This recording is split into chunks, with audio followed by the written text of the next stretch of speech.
Damn, man, puberty hit you like a bus.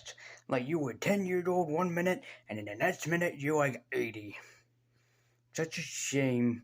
And people still ask me how I look so young. I don't know. It's a horrible curse. Someone said help. Hello and welcome to NerdTaku. I'm your host for the universe. I'm a nerd, and I also like my anime. There's something magical in the air about falling in love, now isn't there, my young viewers?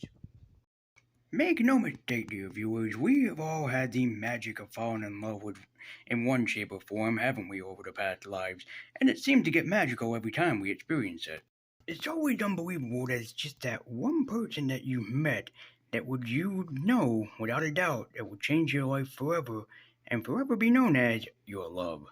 It's always that one person that you never expect to fall in love with, and for some reason, you can't help but feel yourself aroused to them, or basically attracted to them in more ways than one. Make no mistake, love is always magical, love will always be magical, and despite whether or not you fall in love yourself or not, you will experience it in one shape or form. What am I going on about? Well, it's simple that anyone and anyone would experience the magic of love, or basically the magic of just falling in love, truthfully be told. And that's what we're going to experience together in the Miyazaki classic, Howl's Moving Castle. To be sure, I only seen this movie 2 years ago, and I have to say, it's still one of the most beautiful films I've ever seen. But just me talking about it doesn't affect how it should look for you guys, the viewers at home. So let's pay a revisit to Howl's Moving Castle and see just how beautiful that this film is and how it really pays off for the message behind it. We begin the tale with the house, or moving castle really, walking out from the depths of fog. Hey, you gotta give the movie this. It's not lying when it said it was a moving castle, but look how alive it is, so. That's so damn cool. Got over to a girl named Sophie putting together a hat because, well, her and her sister own a hat store. But of course, everything is not as it seems before Sophie. She's shy, awkward, and normally doesn't usually do anything else except design hats. But everybody else kind of sees her as, well, an outsider or an outcast, really. All because all she wants to do is put together hats. But her life soon takes a sudden turn when she meets the man Howl himself, voiced by Christian Bale. And no, I'm not going to do the Batman voice, I promise.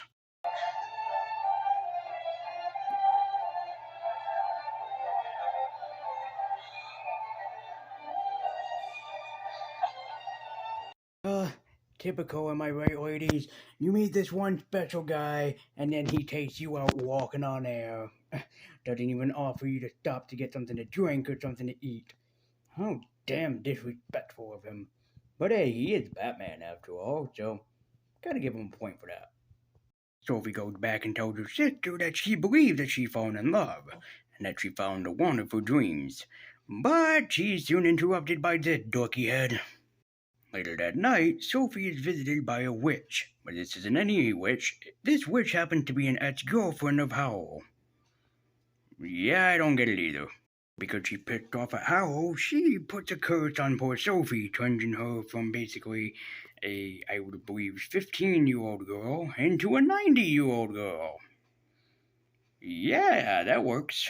But Sophie and her friend Mr. Jack on the Stick end up meeting Howl's Moving Castle and is picked up by the castle itself and the beings and occupants inside of it. She is soon met by probably the most famous person in this film as the Furnace Colostro, Billy Crystal. Talk about it, right? Are you Howl? No, I'm an extremely powerful fire demon named Calcifer. I just like to do that once in a while. A fire demon? Well then, you should be able to break my... But it's not long after Sophie's day where she ends up meeting Howl himself in his, very depressed state of form. Why? Because Howl thinks he's never gonna meet the love of his life. Oh, cheer up, buddy. You're still young. This is when Howl finds out that Sophie had been cursed and he knows where the curse is coming from, but sadly he doesn't know how to fix it because it's such a powerful spell. Let alone if he tried to, it still wouldn't work anyways. But everything is not as it seems if we see Howl going up against some magical creatures and trying to save the world in a form that you would see straight out of Spirited Away. And I mean that in all seriousness. When he goes back home, not everything is as it seems because Howl is quite on the magical scale of being injured and he can't handle it anymore. Even Colostro telling him that he needs to calm down and he needs to try to take it easy, but Howl says that he can't because he is basically the Sorcerer Supreme. The next day, things don't look too well for Howl, as he takes a bath and it finds out his shampoo had been turned into dye. So now he has orange hair. But on the plus side, he could change it into Ichigo Kurosaki, but his hair also changes because he's so depressed. Sophie goes up to check on Howl and apologizes for the inconvenience that happened earlier. But I gotta say, Howl doesn't look too bad with black hair. I mean, he actually kind of looks like Christian Bale, even though Christian Bale doesn't have black hair, but, still. And also, this movie is just so beautiful to look at. Howl has an idea to try to track down who's doing this evil to Sophie, as he tells Sophie to go to the witch's palace, as he'll be there disguised as a puppy Snuppy. I guess he would find it in bad taste if he transforms into a bat, now wouldn't he? Also, I have to say this because it's a joke. The joke with Howl's ex-girlfriend is that she's fat. That's not really the joke, and I don't get it. It's just for the comedy aspect, but I still think it's rude because there are some people that are overweight without any problems, and we don't need to pick on that and bring up that old wound now, do we? Anyway, he's up with the old witch, and also Sophie herself. She tried to ask the witch about what happened between her and Howl from decades ago. But we're gonna excuse that for right now, and she ends up meeting the Queen, I suppose, as he gets information about Howl himself from the Queen, who said that he was a decent man and quite the heck of a magician. But Howl escaped with his ex-girlfriend, yeah, that's not awkward at all, his current girlfriend, again, not awkward at all, as they ride away on an aeroplane thing that you would see straight out of Castle in the Sky. As Howl comes back from wartime, Sophie finds out something's not quite right with Howl as she goes up to see what his secret is. But she's shocked and horrified when she finds out his true secret. It turns out that Howl's real name is Fluffy McButternutters! No, actually it turns out that Howl's in more trouble than he expected, even poor Sophie expected, as he turned himself into the bird creature as before, but now he cannot change himself back, for one reason or the other. Meanwhile, Howl gets out of his fight, somehow, and he repairs his own castle, somehow, through magic, and he replaces everything and fixes everything up, quite in a jiffy. And he decided to take 90-year-old Sophie out on a date, a walk, to one of his favorite places in the entire world. And surprisingly, it's not the Batcave. It's like a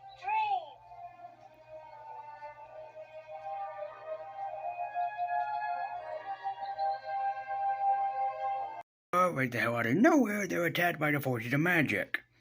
Oh, fucking course they are. And Howl just lightly throws Sophie into the basement.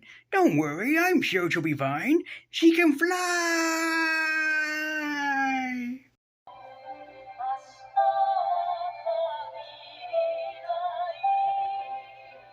I'm just joking. She's fine. She's making a hat.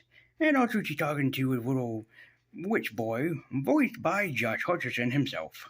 Turns out that Sophie's sister somehow knows what she is and found her and asked her how she was doing, despite her being in a married self herself and telling her sister that she needs to grow up and get married. Things are turning to hell in a handbasket as Howl realizes he has to save the entire town and its castle from a bombing that's going off. Oh boy, this isn't very happy to look at. But the castle is quickly in shambles and in ruins. What's more is that the soldiers are starting to attack even worse. Sophie trying to save Colostro from being buried alive, and including trying to look for Howl herself. But through an accident and also storytelling, Sophie believes that the wizard himself is gone. Much to her disappointment, and much to her dismay, that the wizard is now gone. He's not gone, he just went back to the past Samurai Jack, apparently, as he's enjoying some fireworks, and Sophie has to save him by teaching him that she is his true love. Did I come too late? I didn't need to make you wait this long.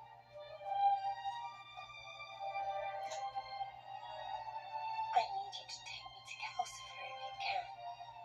Oh, great. Now she got a Dark Knight Rising. That's just sick. But yeah, after Sophie admits her love for Howl, she ends up saving him, and including using the magic of Colostro as a little bit of help. It also turns out that with the power of love, she turns Mr. Jack on a Stick into a handsome, well, no easy way to say this, Prince Charming. So, as the castle's repaired and everybody lives happily ever after, we end off on a final happy note that Howl and Sophie are forever together and happily in love. And that was Howl's Moving Castle. You know what? I'm actually glad that I went back and revisited this because this movie is not just amazing in its storytelling and the voice cast, it's simply just a beautiful movie all around in general. If you love Spirited Away, My Neighbor Totoro, Ponyo, or any of Studio Ghibli's films, you will definitely find magic from Howl's Moving Castle. It's cute, it's adorable, it's amazing, and all around, just look at it. The animation is spectacular, and I can't help but love this movie.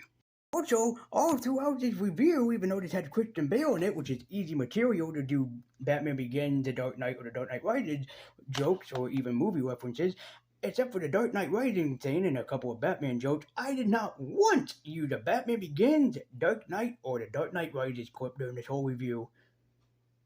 I just lost some nerdy points. I feel sad now. Well, anyways, I think it was a miracle about falling in love to another miracle. Oh, crap. Of repaying a visit to another beautiful film by Hayao Miyazaki. And it's the first Lupin film I ever seen. So we're going to be paying this a revisit next time. So guys, just remember to like, comment, and subscribe. Join me at Twitter with the link in the description down below. Thank you so much for watching. And as always, I will see you guys next time in the next video. And remember that NerdTaku are awesome. So until next time, I'm sorry, my friends.